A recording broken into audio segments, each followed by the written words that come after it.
देखिए, विकासशील इंसान पार्टी के सुप्रीमो और पूर्व मंत्री मुकेश सहनी इन दिनों बिहार के सियासत में चर्चा तेज हो गई है कि सन ऑफ मलाह किसके साथ मिलकर आगामी लोकसभा का चुनाव लड़ेंगे।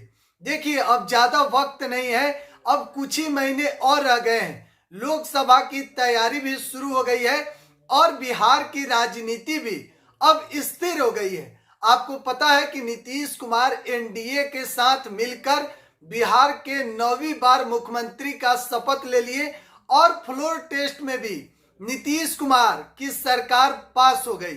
अब पूर्ण बहुमत से नीतीश कुमार की सरकार है, लेकिन अब मुकेश सहनी की चर्चा तेज हो गई है कि मुकेश सहनी किसके साथ जा रहे हैं। देखिए, आज 14 फरवरी है और आपको बता दे, कल यानी कि 15 फरवरी तक सूत्रों के हवाले से बड़ी खबर हम आपको दे रहे हैं। मुकेश सहनी का फैसला अब सार्वजनिक हो जाएगा। किसके साथ मुकेश सहनी मिलकर चुनाव लड़ रहे हैं, कल यह बात सामने आ जाएगा।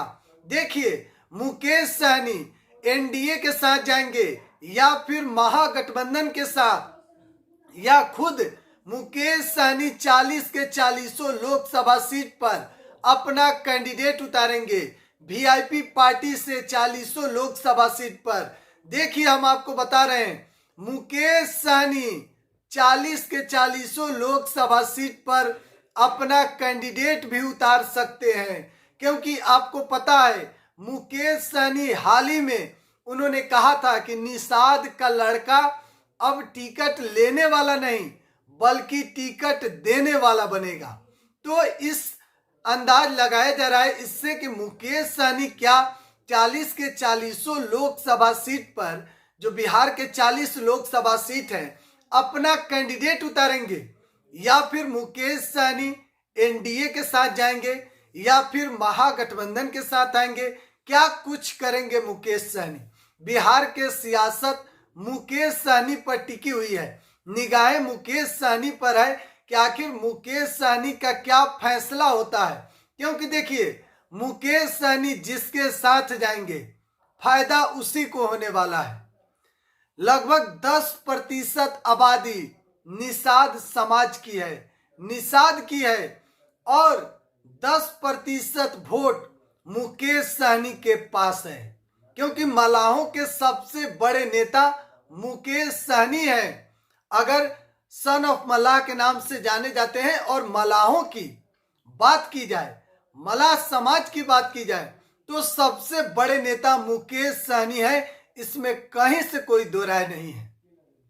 और इसीलिए तो मुकेश सहनी का इंतजार लगभग सभी पार्टी कर रही है, सभी दल कर रही है कि मुकेश सहनी जिसके साथ आएंगे फायदा उसी को होने वाला है।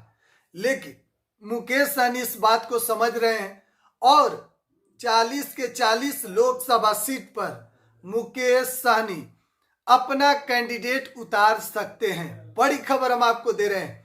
मुकेश सहनी के मन में यह भी चल रहा है, लेकिन एक तरफ एनडीए है जिसकी अब बिहार में सरकार है, और दूसरी तरफ महागठबंधन यानी कि लालू प्रसाद यादव की पार्टी, कांग्रेस, कई और दल उसमें शामिल हैं। देखिए, एनडीए में सीट बंटवारा को लेकर भी टेंशन है, क्योंकि अब नीतीश कुमार चल गए, बड़ी पार्टी है जेडीयू, तो नीतीश कुमार को भी कम से कम 16-17 सीट मांगेंगे, और बीजेपी भी उतना ही सीट पर चुनाव लड़ेगी, और चिराग पासवान 11 सीट की मांग कर रहे हैं। तो फिर क्या कुछ होगा। लेकिन मुकेश सहनी अगर महागठबंधन में आते हैं तो यहाँ आसानी से उनको सीट मिल जाएगा, टिकट मिल जाएगा। कम से कम एक तो इधर भी मिलता है, लेकिन महागठबंधन में कम से कम 2-3 टिकट मिल सकता है, 2-3 लोकसभा सीट पर। लेकिन मुकेश सहनी क्या सोच रहे हैं, उनके दिमाग में क्या कुछ चल रहा है, आपको हम बता रहे हैं कि मुकेश सहनी हो सकता है कि 40 के 40 लोकसभा सीट पर अपना कैंडिडेट भी उतार सकते हैं, क्योंकि मुकेश सहनी अभी तक चुप है, कुछ बोल नहीं रहे, बिहार के सियासत के स्थिर होने का इंतजार कर रहे थे। बहरहाल बिहार की सियासत में भी अब स्थिरता आ गई, एनडीए की सरकार बन गई, और उसके बाद मुकेश सहनी के फैसला का अब इंतजार पूरा बिहार कर रहा है। आप क्या सोचते हैं कमेंट बॉक्स में अपनी राय जरूर दीजिएगा। बिहार एक सोच आप देख रहे हैं। बहुत बहुत धन्यवाद।